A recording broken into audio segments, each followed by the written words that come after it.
আসসালামু আলাইকুম গাইস, রাহুল মৎস্য খামারে সকলকে স্বাগতম। আজ আমি আপনাদের সাথে আলোচনা করব মাছ চাষের ক্ষেত্রে নতুন চাষিরা সবচেয়ে বেশি ক্ষতির সম্মুখীন হয় যে এই বিষয়গুলো না জানার কারণে।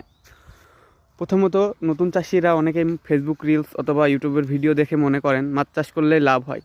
তারা বিজ্ঞান না বুঝেই মাছ চাষের প্রতি আগ্রহ দেখায়।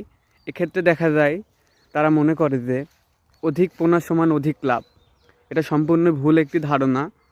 পুকুরে যখন আপনি অধিক পরিমাণ পোনা মজুত করবেন, সেক্ষেত্রে পানির গুণগত মান নষ্ট হওয়ার পাশাপাশি পুকুরে অক্সিজেন স্বল্পতা দেখা দিবে। এক্ষেত্রে মাছের অনেক রোগবালাই দেখা দেয় এবং মাছ মারা পর্যন্ত যায়।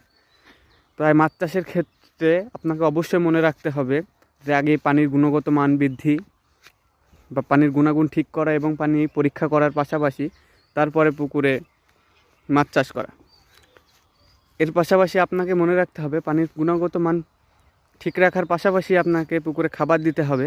যদি পানির গুণগত মান নষ্ট হয়ে যায় এবং আপনি প্রতিনিয়ত খাবার দিতে থাকেন, এর প্রভাবে দেখা যাবে যে মাছ খাবার গ্রহণ করছে না, কিন্তু আপনি ঠিকই খাবার দিয়ে যাচ্ছেন।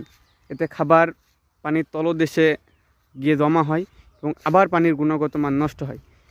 এক্ষেত্রে আপনি তো লাভ তো করতে পারবেন না, আপনি প্রতিনিয়ত লোকসানের সম্মুখীন হবেন।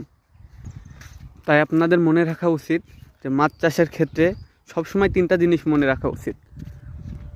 আগে পানির গুণগত মান ঠিক রাখা, তারপর পোনা, তারপর খাবার।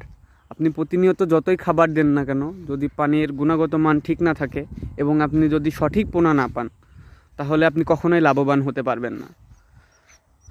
তাই মাছ চাষের ক্ষেত্রে সবসময় পুকুর নির্বাচন, পুকুর প্রস্তুতি, পানি এর গুণাগুণ ঠিক রাখা, এগুলো ঠিক রেখেই আপনাকে মাছ চাষ করতে হবে। মাছ চাষ সম্পর্কিত এরকম ভিডিও পেতে আমাদের পেজটিকে ফলো করুন। ইনশাল্লাহ আমরা প্রতিনিয়ত এরকম ভিডিও দিয়ে আপনাদের সহায়তা করব।